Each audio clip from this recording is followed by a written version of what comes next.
Well, morning, boys and girls, and children of all ages. Welcome to another edition of Coffee and Sports in the Morning. I'm your host for today, Mr. William D. Morgan, and I have my brother, my partner in crime with me, Mo Better. Mo, how you doing today? I'm doing great on a terrible Tuesday. Let's get into it. Oh yeah. First thing we want to talk about, and hopefully we'll have Seven joining us as well a little bit later. Matter of fact, let me go ahead and bring him on right now. Boom. What's up, guys? What's up, Hey, man? how's it going? Good to have you here, brother. Good to have you here. Thank you for Um, having me. First thing I did want to bring up, I did want to bring up the game last night that we saw possibly the end of Aaron Rodgers as the Texans defeat the Steelers 30-6. Two questions, and I'll get this from both of you. Mo, I'll start with you. Is this really the end for Aaron Rodgers, and is Mike Tomlin done in Pittsburgh? I think it is the end for Aaron Rodgers. And look, Hall of Fame career. He's going to walk into the Hall of Fame. He's had a great career. But 42-year-old quarterbacks, they don't get younger. They just get older. Bringing him back another year. Pittsburgh needs to do something that they haven't done in almost a decade, and that's solved the fact that they don't have a franchise quarterback instead of keep settling for Band-Aids. I thought Aaron Rodgers, for his age and where he's at in his career, I don't think he embarrassed himself. I thought he had a solid year, but he's still 42. And playing the Texans last night, that was like the perfect storm. He's not as mobile as he used to be. They have the dominant pass rush, dominant defense. The results aren't shocking. I think most of us picked the Texans. And truthfully, if CJ Stroud doesn't turn the ball over 3 times, it's a much bigger blowout. I agree. As far as Mike Tomlin goes, look, I've been tongue in cheek saying, well, he's fired. I'm only saying that because John Harbaugh got fired. And if you really look at their successes over recent years, they're pretty much on the same level. And if John Harbaugh got fired, why wouldn't Mike Tomlin get fired? If I'm not I'm just mistaken, using that logic. and if I'm not mistaken, the last time the Steelers won a playoff game was the 2006 season when they went to the conference championship and they lost to the Patriots, if memory serves. I could be wrong on that, but memory serves. I think that's the last time they won a playoff game. Boy, that's a long time It is. to They've lost go without winning a playoff game. seven straight playoff losses.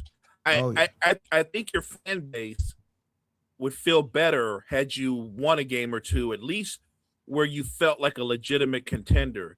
They've always felt like the team that we all agreed they overachieved and got in the playoffs, but nobody thought the Steelers are a legitimate title. They're not. They're not. And I know you can't put that all on the coach, and I'm not. But he is part of management in the sense that the coach has a say when you're trying to address the quarterback position. They could have drafted Jackson Dart, but they courted Aaron Rodgers. They could have done the hard thing and draft a young rookie who's talented and try to coach him up and at least have something to build off of for the future. And they did what they've done the last few years and bring in another Band-Aid, and Tomlin is part of that. Look, he's been a great coach. He's been there a long time, but I'm always even minded. Whatever you say negatively about John Harbaugh or whatever, it's the same for Mike Tomlin. You can't give him extra credit because the Steelers have been just good enough to get into the playoffs and just good enough not to lose the playoffs, but they get destroyed in the playoffs. And to me, that's what I'm looking at. Like, you're not just losing once you're getting it, you're getting dominated and blown out. And watching the end of the game last night, I thought there was a lack of effort. I thought they actually quit. And I think Seven saw what I saw. Seven, what you thinking, man? Is this really the end for Aaron Rodgers, and this is also going to be the end of the road for Mike Tomlin? So I'm going to I'll address them separately. This should be the end for both. I will start with that. This should be the end for both. As far as Aaron Rodgers and Mike Tomlin are concerned, I know I said this separately, but it's going to end up being together. As far as they're concerned, though, I would hope that this is the end of Aaron Rodgers' career. And the thing of it is, it was frustrating to watch when Brett Favre did this and kept coming back when he should have just walked off into the sunset. Now we've got Aaron Rodgers doing the same thing, trying to prove something that doesn't matter. We all know he's a Hall of Fame quarterback. He can try to sit there and claim that he will, he can try to go for another Super Bowl, but a Super Bowl caliber team does not need Aaron Rodgers. There's not a single team that is Super Bowl caliber that needs Aaron Rodgers. So he needs to understand that. I don't know if when he was doing the ayahuasca or when the 1,000 hands of his ancestors were holding him up, everybody forgot to tell him that fact, but that's a lot of people, but a Super Bowl caliber team does not need Aaron Rodgers. I think it's good though that the reports that he was a different person this year, that he was engaged with the team, the late night film sessions, he has the locker room. That, to me, that's fantastic. That's the best thing out of this season for Aaron Rodgers, because I think it's good to kind of have the softening of that image a little bit from the weird asshole image that he had before. He should retire, but I something tells me he's not. And Skip Bayless said it last night on Twitter. He thinks that he and Tomlin are going to try and run it back, and I think it's going to happen. I think he's right. I think that something with the Rooneys and the GM, the front office there, Tomlin's going to find a way to convince him. I think that dude can sell ketchup popsicles and white gloves. I think that's why Tomlin still has a job. But I do think if Tomlin's going to get fired, it's because we saw that entire team give up on him last night in the third quarter. Like, if you look at how close that game was through the first half, like, it was a fight. That final score does not tell the story of how much of a fight that game was for the first, I would say 35 to 40 minutes of playtime. That last 5 to 10 minutes of the third quarter going into the fourth quarter, they started to crack. And in the fourth quarter, they scored what was it, like 20-something points was it 23 points in the fourth quarter last night? 23 points in the third quarter or fourth quarter last night by the Texans.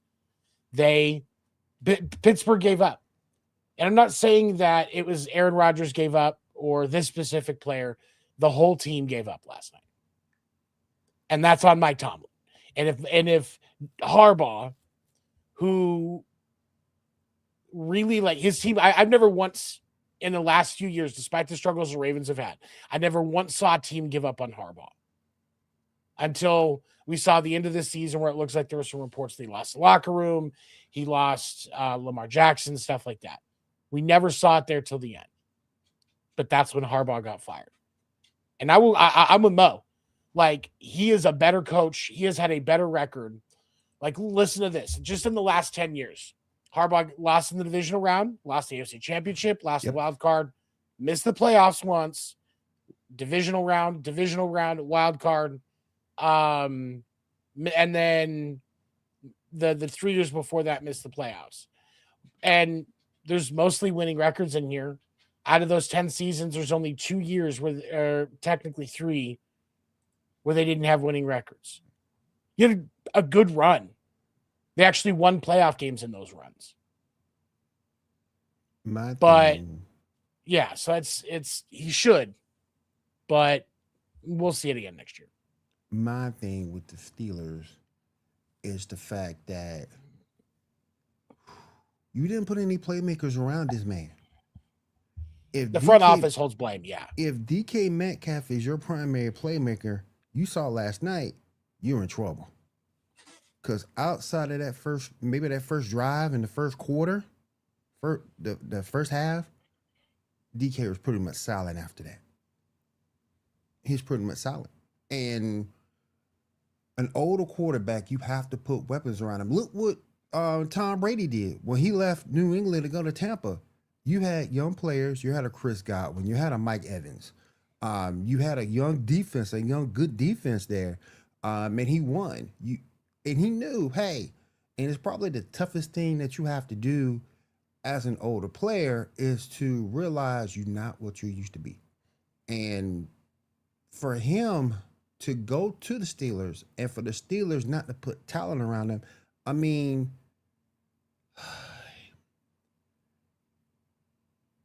I like Warren, I like Frymouth, I like Joe Smith, but they ain't nowhere near enough. Nowhere near enough. Well, Mike Tomlin's kind of a victim of his own success. Yes. That's fair. Because he's been able to make a team that we look at on paper that shouldn't be in the playoffs, and they find a way to get into the playoffs. And so he hasn't had that season where they were so bad that they had a top 3 pick to where they could draft a franchise quarterback. They haven't been bad enough to be able to draft that guy, and they haven't really been good enough to warrant him staying over the last 8 or 9 years. It's weird. It's a weird thing to say. We have a coach in place. He's a culture builder. Yes. But results matter. They keep their biggest. What's the biggest line in the Steeler world? The standard is the standard. You've lost 7 straight playoff games. You're not meeting the mark. You're not meeting the standard. No. And look, I know the Rooneys aren't big on turnover. They've had 3 coaches in the history of the franchise. But at some point, even as great a motivator as Mike Tomlin is, you're basically a 500 coach, right? You're just good enough to get into the playoffs, and you get knocked out immediately. Yes. The solution is simple. You have to do the tough thing, and the tough thing is it's not just change Mike Tomlin. You might want to change Mike Tomlin. Might want to change your GM, because I would argue the Steelers GM is not one of the best GMs in football. No. Because he's put that roster together, and they've emphasized defense, which, by the way, has been the cornerstone of Pittsburgh Steelers football forever. But the defense is a good defense. It's not a dominant defense. It's vastly overrated. And the offense, they've not made any playmakers. And the playmakers they've had, they've coached them up, but they weren't great character guys, because if that were the case, obviously George Pickens would still be a member of the Steelers. Yep. But when you get rid of talent like that, if you don't replace it, I'm just saying, when talent walks out the door, if you're not flush with depth, it shows on the field. Right. I look at DJ Metcalf. I get it. He's an elite athlete, and people want to say he's a number 1 receiver. I don't think he's a number 1 receiver. I don't. I think he's more of a 2. He might have number 1 talent, but he's not a number 1 receiver. If a team, like, let's say, because I saw one of my friends on Facebook who was drunk, posted that he would do well with the Chiefs, and I don't think that he would as a Chiefs fan. But I'll say this: you put him with a solid Mahomes, Allen type, Lamar type quarterback. You put him in the slot. DK Metcalf is going to have 100 yards a game. You put him out wide where where work has to be done, you're going to get inconsistent results. And that's exactly what the Steelers are seeing. I like DK Metcalf too. I think he has the talent. You're right. He has the talent to be a great receiver, but he is you will get more out of him as a 2 than a 1. And the ultimate problem, and it seems like in every spot with the Steelers, whether we look at the offense, the defense, coaching, the GM, Will and I work in sales. We were talking about this last night after Sports Report. Will and I work in sales. When you work in sales, you got to close. If you're not closing, you're not worth it to the company. And they're not closing. In every spot on that team, from number 54 on the roster. What's up, Jason? From number 54 on the roster to number 1, through all the coaching staff. What's up, Anthony? I'll let the coaching staff, GM, everybody. I'm going to say this, even to the Rooneys, not closing.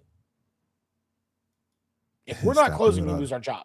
Stop it. All these opinions are irrelevant. What's that, John? So like they gotta figure out how to close, or they gotta change it up. I like the way Bring you Gary put V that. in or something. I like the way you guys put that about having to close. So if that's the theme, then not Mike Tomlin the guy that used to close all the time, but now he's the guy that you're like, your numbers have been down for years, right? You know what I'm saying? Like, You ain't made, you have made your quotas 12 months, right, and you've been living off of what you used to do. And I'm only setting the bar there because that was also the standard for John Harbaugh. We knew this. Remember, he had just signed an extension. They thought they were going to be like 14-2, or you know what I mean, and be number one seed in the AFC. And not only did they underachieve, they got bounced. They didn't even make the postseason, and he got the boot. And I'm not rooting for Mike Tomlin to be fired, but I certainly understand why they would make a change. I mean, this team was so desperate, they went and got Adam Thielen off free agency. Come on now. The personnel decisions are weird to me. And I think that's the biggest thing. Like what Mo said about the GM. Like, if you're not going to move Tomlin, you at least have to move the GM. And if Tomlin had a bunch of input on some of these questionable decisions with the roster, then he's got to lose his authority to have that discussion. You got to step back and say, look, you're going to play with the roster we give you. To me, and it's baffling. To me, you're going to have to fire him because I can't see Tomlin walking away from $16 million. Oh, yeah, he's not going to step down. He ain't going to step down. You're going to have to fire the man. You're going to have to fire the man. I think pay him. Arthur Smith is terrible. Terrible. He's trash. The white guy Arthur Smith is just a terrible. You thought he was a brother. Listen, okay. But not a great offensive coordinator. And as a Chiefs fan, having to deal with Matt Nagy this year, a bad offensive coordinator, even with good pieces on offense. Because I mean, legitimately, there are some good pieces on that offense. But if you're not going to scheme them correctly, I mean, what's the point? I mean, I like Warren. I like Gainwell. I like both of those guys at the running back spot. Like I say, Frymouth as tight end. But look, TJ Watt ain't getting no younger.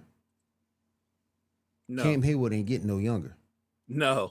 So y'all need to do something while you have this talent in a prime. That defense is still decent. They do somewhat exotic stuff, but man, they just need to get better. And I really think that Tomlin, while I think he's a good coach, I think he's a good dude, that doesn't mean your message is being heard.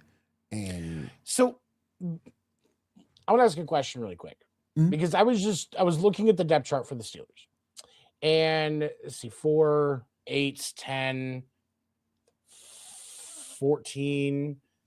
The Steelers have, as of the end of the season, 14 players that ended the season on IR. That's a lot. Does that impact? How much do you think that impacts the decision as far as moving on from the GM, moving on from Tomlin? What does that? Because injuries have been an issue all over the NFL this year. But we've seen. But how does that impact it? But to me, none. Because if you look at what most teams do in the 49ers, yeah, they've been hurt. Been hurt all year. But look where they are.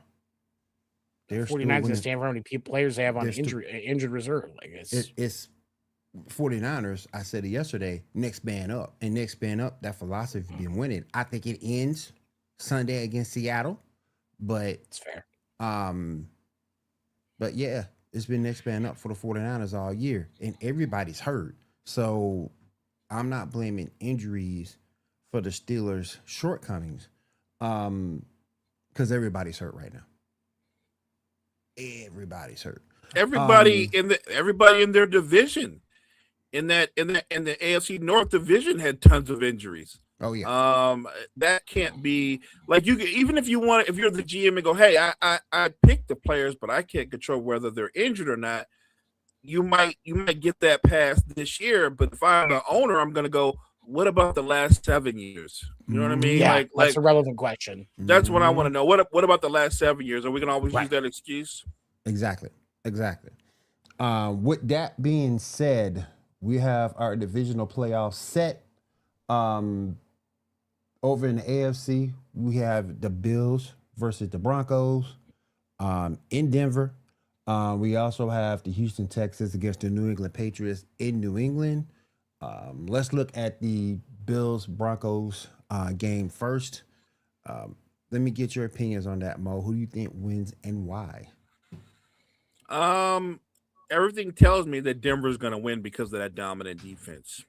But I'm gonna lean with we just talked about it. It's a quarterback driven league, but Josh Allen is more than just a quarterback. He's also a great athlete.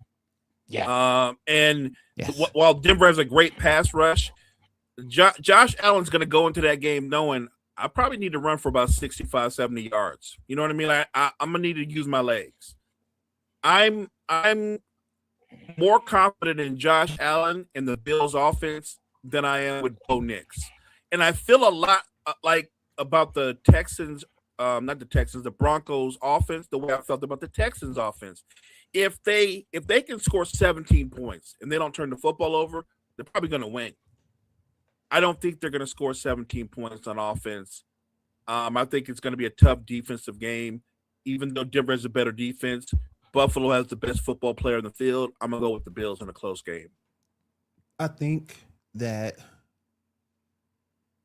if they could contain James Cooks, and stop the law firm of Kincaid and Knox, I think the Broncos can win this game.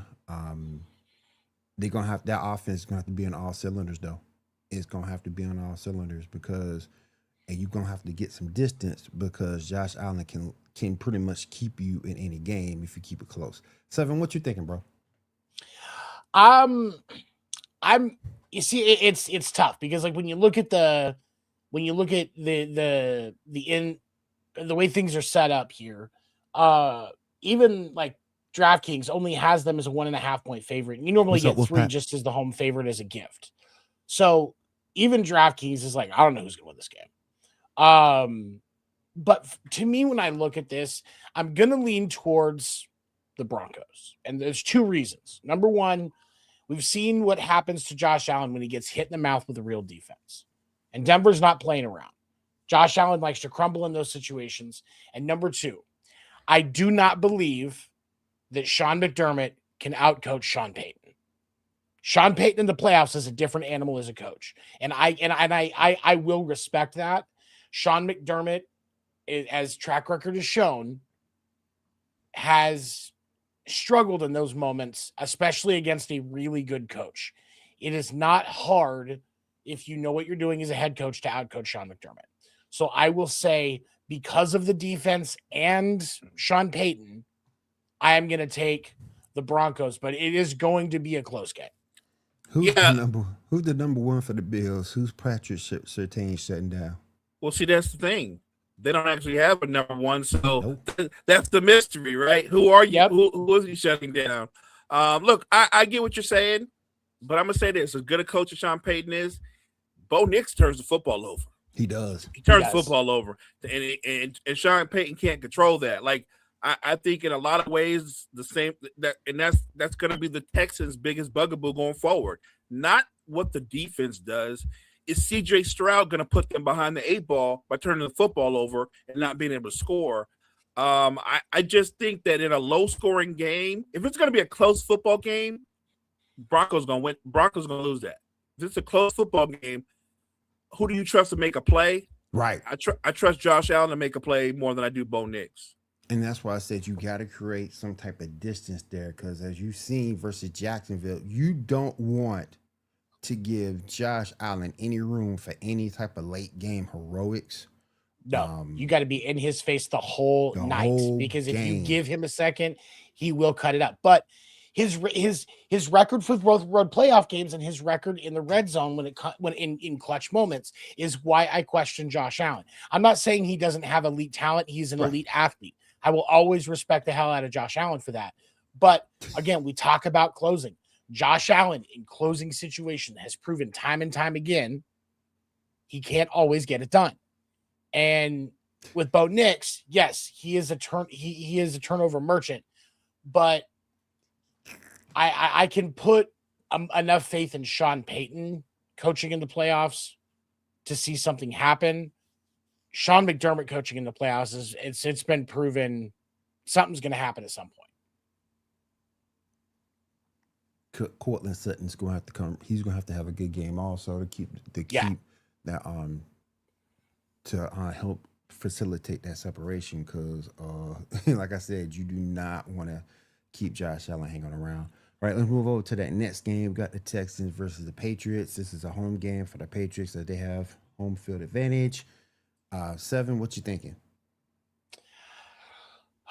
Man, the Texans remind me of that early 2000s Ravens team that won the Super Bowl. Yep.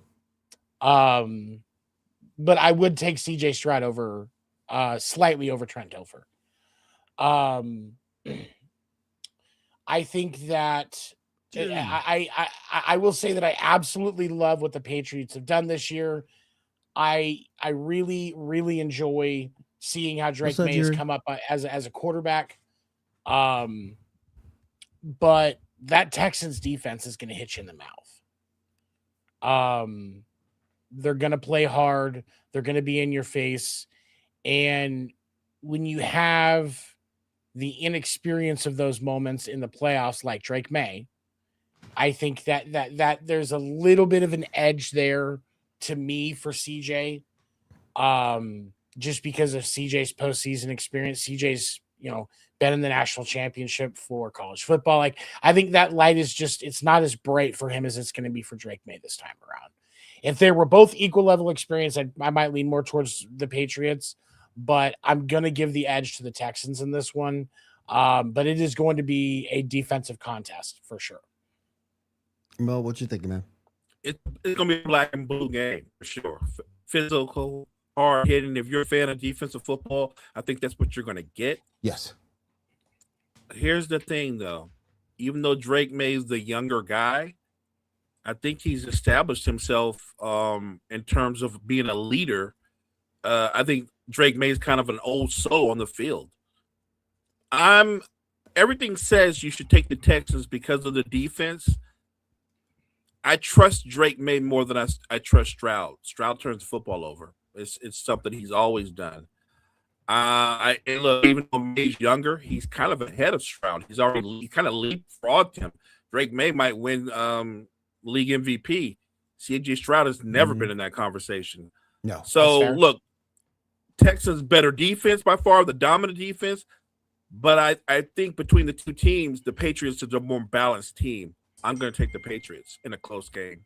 So we have a question here in chat. Which is more important, winning records or championships? Because if accolades are the most important, why are we caring about the playoffs and getting to the big game? I think you have to decide what your definition of accolades is.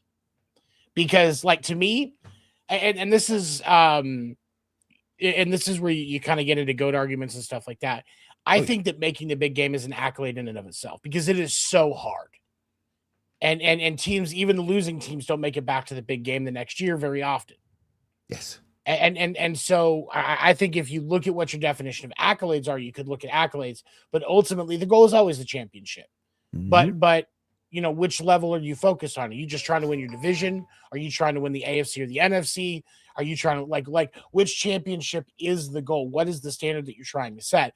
Right. That's why we look at a team like the Bengals would be happy if they won a division championship. Right. The Chiefs aren't looking at the division championship. They're not even looking at the AFC championship. For the Chiefs, that their standard is Super Bowl. So I think it depends on what accolades you're looking at and which championship you're talking about. To me, it's real simple. You start every season out. The goal is not to not make the playoffs. The goal is not to not win the Super Bowl. Now, some teams are unrealistic if they think they can. But I think that the ultimate goal is to win it all. Does look at a guy like Jim Kelly, made it to the 4 Super Bowls, but he also lost 4 Super Bowls. He's a Hall of Fame quarterback, but he's not sitting at a certain Hall of Fame quarterback table for a reason. Right. There's level. Right. There's levels. There's level to it. Like Jim Kelly not sitting next to. He's not sitting next to John Elway and Joe Montana and Tom Brady. He's not. He's not. He's a great guy, but he's not sitting at that table. Right. He should be though. He should be. Really? How many of those guys made 4 Super? How many of those guys were successful enough and good enough at their job to do it 4 times in a row? Patrick Mahomes is the only other one who has that discussion. He didn't win every one and winning is amazing. The totality of winning a number of championships is great. But Troy Aikman, I would take Jim Kelly over Troy Aikman. I would not. Because Jim Kelly got them there 4 times in a row. Troy Aikman, you couldn't rely on. If you go back and look at his body of work, and he was talking about, with Patrick Mahomes, how many, talk to me when he gets to my level of championships. Oh, he's already done that. Like already. Like it is, and this is the thing with the Super Bowl or the championships arguments when you're talking about GOATs. People undervalue the difficulty it is just to make the championship. And I think that we have to go back to understanding that discussion because it is remarkably difficult to do what Jim Kelly did. I would argue it's harder to do what Jim Kelly did than what Troy Aikman did. 4 in a row? Yeah. 4 in a row. I think that's great, but as hard as that is to do, you still lost all 4. Like the goal is to win. It's not an attendance record. Like the kid that has perfect attendance in school, but is a D student, he shouldn't be recognized as being a better student than the kid that didn't have perfect attendance, but is an A student. So while it's great that Jim Kelly made 4 Super Bowls, again, he should not be sitting at the table at the greatest quarterback of all time because he ain't one of them. He's very good, but he's not one of them. And while I'm not a huge Troy Aikman fan, he did beat Jim Kelly in the Super Bowl, so they played head up. That's why Troy Aikman is considered ahead of Jim Kelly. Winning does matter. I think if all you do is put up huge numbers and you go to the Super Bowl, but you don't win, you're the guy that puts up huge numbers, but you don't win. That's kind of how it goes. I'm not a huge Eli Manning fan, but Eli Manning is going to the Hall of Fame based purely on the fact that he went on 2 Super Bowl runs because the rest of his career in totality is trash. But let's not ignore the fact that that part of the weight of Eli Manning's Super Bowl run is the fact that both of those wins were against Tom Brady. That's why he's in the Hall of Fame. Even better, right? If he's beating scrub quarterbacks in those two Super Bowls, I think we're having a completely different discussion about Eli Manning. The weight of who he beat is part of that success, 100%. and because I don't think Eli Manning's a Hall of Fame quarterback. Look, I wouldn't vote him in, but I know why he's getting in, and look, we talked about this, me and Chris, multiple times. He's really in, and he's beating Brady. But if you're being honest, Michael Strahan and all those are the guys that actually beat Tom Brady. Right. Brady comes in there with 2 of the best offenses of all time, and that defense shuts that offense down. It wasn't Eli. Now, Eli made 2 great throws, but if that defense doesn't dominate the Patriots offense for 4 quarters, game over. I think too that when you go back and you look at championships, and I agree with you, Mo, I think there's levels to it, and what they mean. Eli beat Brady. I got a buddy of mine by the name of Tony C. calls Eli the Brady killer. The Brady killer. He should get a T-shirt. He called him the Brady killer. I kind of like that. I said, man. But yeah. Well, look at John Elway's career. Look at John Elway. Yeah. Look what John Elway did. John Elway took 3 teams to the Super Bowl that had no business being in the Super Bowl. Yes. Didn't have a top defense. Didn't have 1,000-yard back. Didn't have Pro Bowl wide receivers. Elway took him to 3 Super. Now he got destroyed in all 3 Super Bowls, but that's because they shouldn't have been there to begin with. Right. Let's remember something about the Jim Kelly Buffalo Bills. They had like 8 Pro Bowlers on defense and 8 Pro Bowlers on offense. Like they had Pro Bowlers everywhere, and came up short. Like think about Cornelius Bennett, and they were stacked. Oh yeah. Thurman Thomas, Hall of Fame wide Bruce receiver. Smith. Remember Andre Reed, James Lofton. Like they were loaded. Bruce Smith. I'm just saying that sometimes we do that. He's done more with less. Jim Kelly did what he was supposed to do with a stacked team. He did everything but the thing that matters most. So, and that's win. Right. But let me ask you a question here. Okay. Dan Marino only made the Super Bowl once and lost. Jim Kelly made the Super Bowl 4 times in a row and lost. But you would be hard pressed to find a person that would take Jim Kelly over Dan Marino. That makes sense to me. Makes sense to me too. Well, look, here's the thing. If we're gonna do the whole thing, this all starts with the very first appearance in the Super Bowl. If Scott Norwood doesn't miss field goal, changes Buffalo. It changes. I don't think it just changes that they win that Super Bowl. I think it changes what happens with the rest of the Super Bowls. Because if we all remember, after that close Super Bowl, every other Super Bowl the Bills were in, they didn't just lose. They got destroyed. Destroyed. Like we talk about getting there, but they got destroyed. That means Jim Kelly is the quarterback of 3 teams that got blown out in the Super Bowl. He can't sit at the other table. It'd be different if he was competitive in those Super Bowls, but he wasn't. He can sit. He can sit at he can go to the hall or the table of the very good. Yes, but which is where he belongs. Yeah, he can do that. Elway would have been at the same table if not for at the end of his career. Shanahan got with him, and obviously they had Thurman Thomas. I mean, not Thurman Thomas. They had Terrell Davis. My point is, he would have been at the same table, but he won those 2 Super Bowls at the end. Yep. Exactly. Let's move on over to the NFC game. I want to talk about the Rams versus the Bears. It's in Chicago. Mo, I'll start with you. What's your outlook for that game? I don't know how the Bears win, and it's not disrespectful. I'm simply talking about their defense, because a lot of us talk about how they got 33 turnovers. Right, they're really good at stripping the ball and deflections, but if you just go on base defense, they're not a good defense. No, and I don't know how they stop that Rams offense. Like, to me, the only way I see them winning is if they win in a shootout. But I don't think it's going to be a shootout. I think the Rams are the better football team. I think the Rams are going to win the game. Seven, what you thinking, man? The Rams should win this game. Let's start with that. The Rams should absolutely win this game. 3.5-point favorites on the road. That means it's actually because you have the gift that you would normally give the home team of 3. It's probably more like 7 is the actual favor in that game.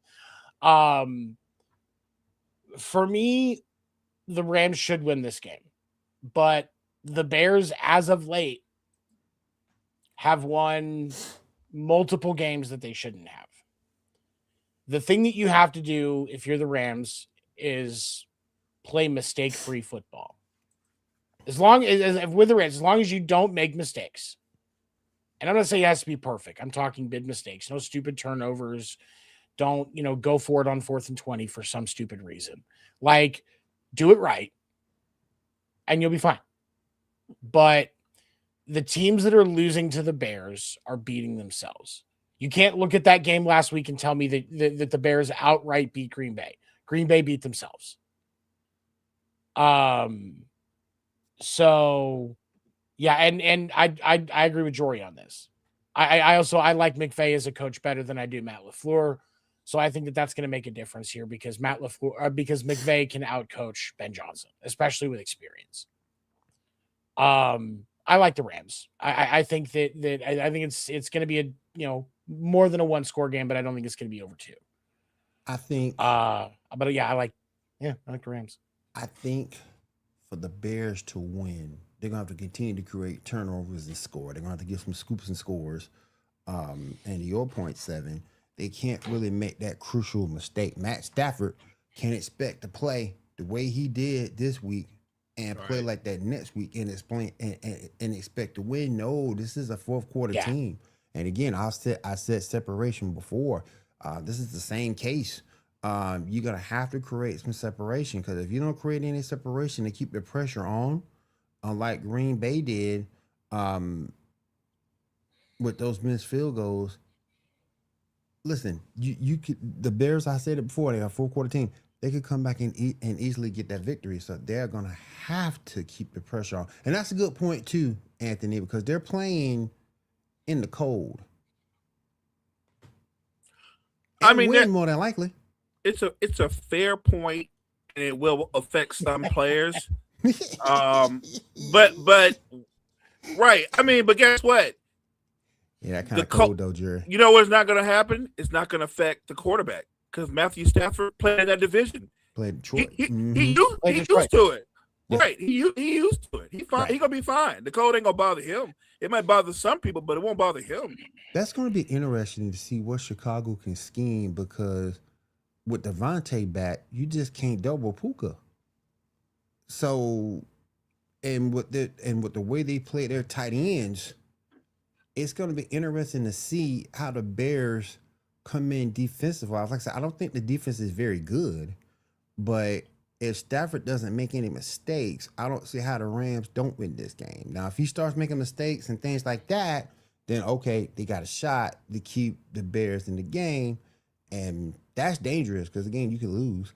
But I think that's the only way the Bears win. They got to continue to create turnovers and get some scoop and scores. Hang around, and if they can, they got a shot. But if the Rams just blitzes them offensively, ain't nothing they can do. If the Rams can run the football, it's gonna be a blowout. Yeah. If the Rams can run the football, it's gonna be a blowout. And they got 2 good running backs in Williams and Corbin. And look, I love Bears, that. I think the Bears are one of the better running back tandems in the league too. So look, if they can run the ball, it can offset some things and make life easier for Caleb Williams. I think we always talk about, if you take care of the football, you're usually the team is going to be in the better shape. The Bears need this to be a chaotic game, because if they just play straight up, strength on strength, they're going to get blown out. They have to find a way to create turnovers. They have to, maybe Matthew Stafford gets overconfident and he's sloppy like he was last week. If he plays the way he did last week, that's how the Bears win a football game. I will say this, like, when you look at, if you're the Bears, I think that one of the ways that you can try to have more control in this game is you almost have to approach it like you would playing in like a Lamar or a Mahomes or a Herbert, where you know the wheels are going to be a factor. Keep the ball on the ground more, especially because you have DeAndre Swift and Manana guy. I can never say his last name right. That's their backup tough. running back. That's tough. Like they do have a good running back tandem. And also the wheels of Caleb Williams as well are a factor. If you keep the ball on the ground, I think that you give yourselves more of an advantage, because even if it's a slower pace game, you're keeping Matt Stafford on the sideline. And Chicago's defense can do some stuff. I'm not saying you're a bad defense by any means, but the less time they have to spend on the field, the less of a liability they can be. Real quick, everybody, you're listening to Coffee and Sports in the Morning here on Wire to Wire Network.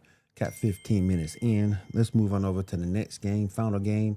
We got the 49ers at Seahawks. Mo, you're a 49ers fan. Can the 49ers rally one more time and get this win? So I'll do this the same way I did it leading up to the Eagles game. Yeah, the 49ers can win if the Eagles help them. If the Eagles, yes, it's the same thing. Talent for talent, and what both teams are, there's no way the Niners should be able to beat the Seattle Seahawks. Not only should they not beat them, it shouldn't be a close football game. Yeah. And I love the Niners. Love everything Salah. Love everything. Look, they've done a great job of coaching guys up, next man up. But the Eagles' offense was horrible. Yep. Horrible. Versus a team that doesn't have a pass rush. I don't even know. Like, how does that happen? I of course I'm rooting for the Niners to win, but Seattle's not just a better team, they're the more physical team. They're gonna run the football, they're gonna be able to run the football, and they're gonna make life easy for Sam Darnold. So he's gonna be really active with play action. And defensively, the way I said C-Mac would be effective out the backfield, Seattle's not having that. They're not having that. They're going to take their first thing they're going to do is take C-Mac out of the game. After that, no George Kittle, good wide receivers, but nobody's a number one. Right. If I'm predicting, Brock's probably going to throw another 2 picks, maybe 3. Is Juwan Johnson playing? Jennings, I'm sorry. Is Juwan Jennings playing? He will. What about Ricky Pearsall? That's the question, because I like Ricky, and he's not a true number 2, at least not yet, I don't think. But he does have those flashes where he's really good. He's hurt. So, but he's been hurt, like he's questionable. And so, are you going to get Ricky Pearsall where you can get 75 to 100 yards receiving out of him, and another 100, 150 out of Juwan Jennings? Then you've got a shot to at least keep it close. But if you're again having to move down that depth chart and rely on guys like Demarcus Robinson, Kendrick Bourne, Sky Moore, Jordan Watkins, you don't have to rely on guys like Kendrick Bourne and Sky Moore. I can tell you as a Chiefs fan, you don't want to have to rely on Sky Moore. So don't do Sky Moore like that, man. Sorry, just doing it based on what he's done, nothing more. Yeah. That's the thing that's the true disadvantage, because the 49ers on defense really aren't bad. Like I like the 49ers defense, but again, you're struggling with injury issues. Robert Saleh should absolutely be looked at for defensive coordinator of the year. Agreed. Because he has shown, first of all, that's where he belongs, is as a DC, kind of like Steve Spagnuolo. You don't want him as head coach. You want him as a defensive coordinator, because he's going to give you one of the top 5 defenses in the league every year, or at least be shooting for it. So I respect the hell out of Robert Saleh. I saw the comment earlier about Kyle Shanahan being coach of the year. I get it. I happen to understand and appreciate that argument. If he gets it, I'm not going to be mad. I get that 100%. This 49ers team, though, man, like, you can only keep getting punched in the mouth so much before eventually you actually just lay down, because it's time. No George Kittle in this game. No Fred Warner. No Boza. C-Mac looks to be a little shaken up. He's taking a beating this year. Yeah, he's playing hurt. But credit to him. How many times have we seen CMC go down and be out for the year because he was injured? This year, he's playing through injury. He's playing hurt, and we're still getting the CMC that we expect. So to that, I respect the hell out of CMC for that. Yes. Look, we need. I'm talking about Niners fans. What we need Sam Darnold to get into the game and think the moment's too big for him. I need Sam Darnold throwing balls where I need Sam Darnold throwing passes that he shouldn't throw. Again, I'm just being a realist. The Niners, in order for them to win, they need some help from the Seahawks. Now, let me ask this question. I'm going off to the NBA real quick. Want to ask this question, then we'll go over a couple of quick highlights, then we'll get on out of here. Mo, what's going on with your Lakers, man? Come on. What's going on with your Lakers? So let me say one thing. Y'all I don't know the Kings. I don't know if anybody is talking about this and noticed this. So LeBron, before the game, wore a patch. He has a patch on his jersey, and it's a patch commemorating LeBron James. I'm not making this up. I'm not making this up. Yes. And so he's commemorating. Oh my God. Obviously what he's commemorating is his first game in the NBA which 23 years ago, versus who? The Sacramento Kings. Oh my God. And I think the Kings players took some offense to that, and they proceeded to beat the brakes off the Lakers. But only LeBron would wear a patch commemorating LeBron. I think you're right. First, yes, it was massive distraction. The Lakers are 4-6 in their last 10. Yep. The Suns are sniffing right. I mean, there's a 1 game difference between the Lakers and the Suns right now, which the Suns have surprised the hell out of a lot of people this year, even me, and I'm a Suns fan. For me, they have been really good this year, despite some of the issues that they've had. But with the Lakers, it always happens this time of year. If you think about it, every year, and this isn't just in LeBron years, this in recent history in the Lakers, this time of year, every year they hit a slump. They're going to go 4-6 out of 10 for a while. They're going to slip back a little bit. And then all of a sudden, about game 50, 55, they're going to turn it back on again. And they're going to be one of the top 5 teams in the West. They're the biggest tease in Well, I mean, I don't disagree with that premise that you laid out. Then they're also going to get knocked out in the first round of playoffs. Oh, you laughed out the obvious thing. Like, yeah, they might be top 5 in the West, and then they're going to get knocked out in the playoffs. And why will they get knocked out in the playoffs? A lot of people talked about how good the trio would be of LeBron, Luka, and Austin Reeves. Here's the reality: whenever the 3 of them has been on the floor, the Lakers have been worse on offense and defense. The 3 of them don't mesh well. You can't have 3 ball dominant players, because that's what happened. Luka's ball dominant, LeBron's ball dominant. Austin Reeves became a star this year when LeBron was out because they got the highlight ISO ball and he was ball dominant. Yep. You put the 3 of them on the floor, your offense is horrible. And defensively, you can pick and choose who you want to hunt. You want to hunt LeBron, Luka, Austin Reeves. You want to hunt DeAndre Ayton because he ain't guarding nobody. He's useless. The Lakers are one of those teams that they feast off of bad teams, which there's nothing wrong with that. And then they usually get blown out by really good teams. Getting blown out by the Kings last night, I honestly believe that was more about the patch more than anything. But look, if the goal is to win a title, no one looks at the Lakers as title contenders. Leave the Bulls alone, man. Come on, man. Come on, man. Leave them alone. Here's what I will say, because I think you're right about the issues with Austin Reeves, LeBron James, and Luka Doncic on the floor. LeBron has to do something that I don't think a lot of people are going to recognize right now, but I think it's true. LeBron has to step back to the 3. You cannot. It should be Luka, Austin Reeves, and then LeBron. That should be the ranking for ball dominance on that team right now.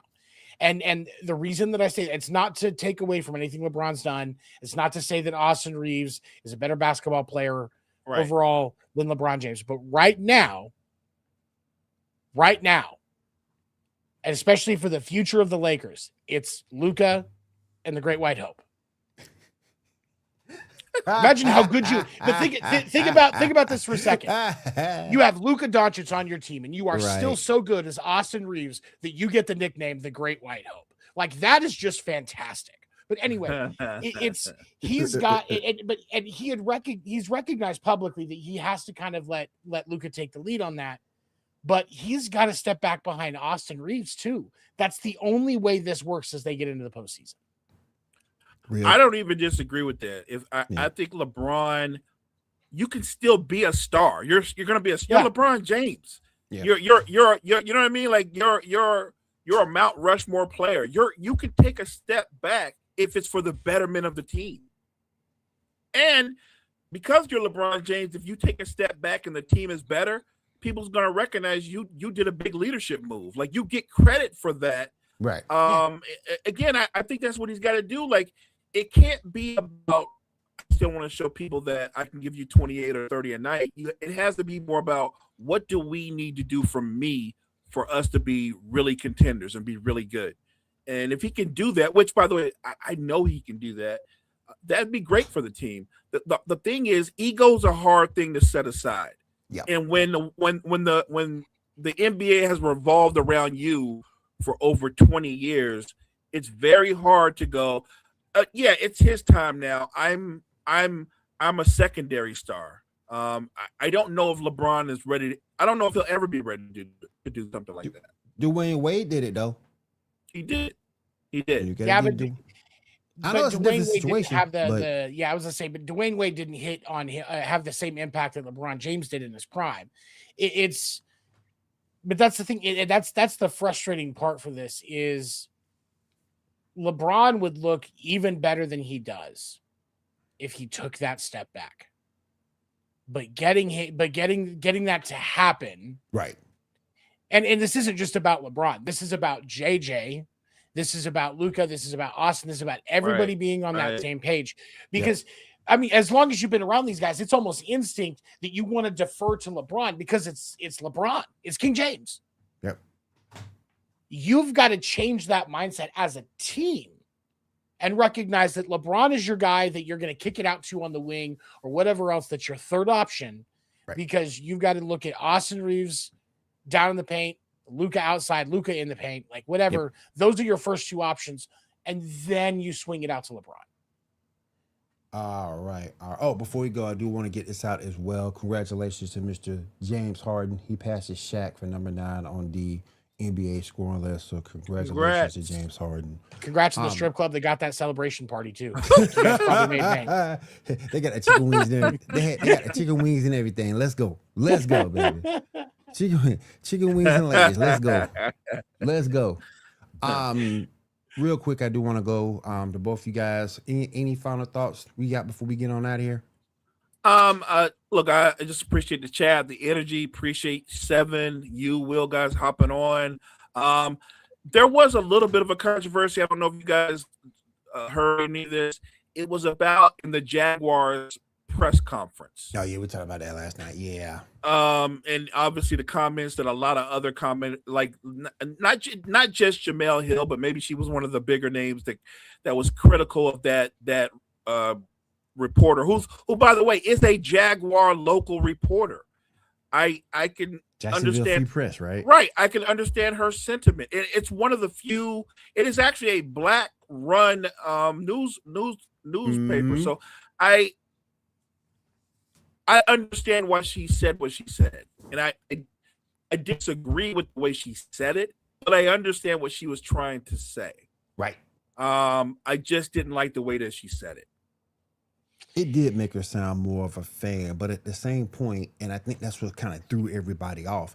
But at the same point, it's what that coach needed at the time, because you can see he was having a hard time dealing with that loss and facing the media. Oh, I agree. And it's what that coach needed at the time. Was it a little unorthodox? Yeah.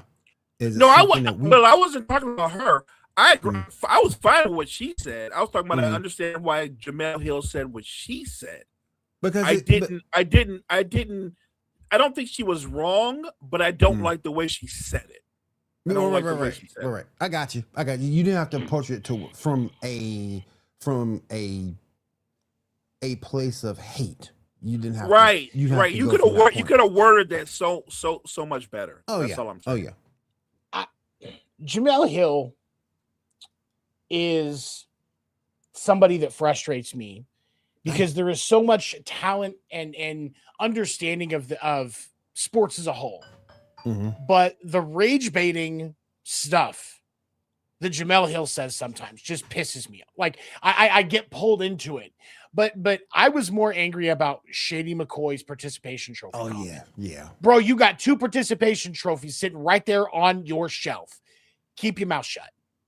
Like that was that got under my skin, honestly, more than what Jamel Hill said, because like, dude, you got 2 Super Bowl rings that you weren't on the active roster for. You have the same number of snaps in the Super Bowl as Tim Tebow. Chill. I like that. All right, you guys, very we're out good. of time. I want to say thank you again to both you gentlemen for coming on this morning. I want to say thank you to Wire Network for having us here. And if you know better, you do better. Mo, go ahead and close us out.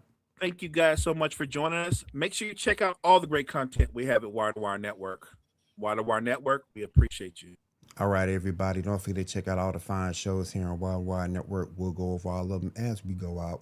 And we'll see you all again tomorrow here on Coffee and Sports in the Morning. Have a great day, everyone.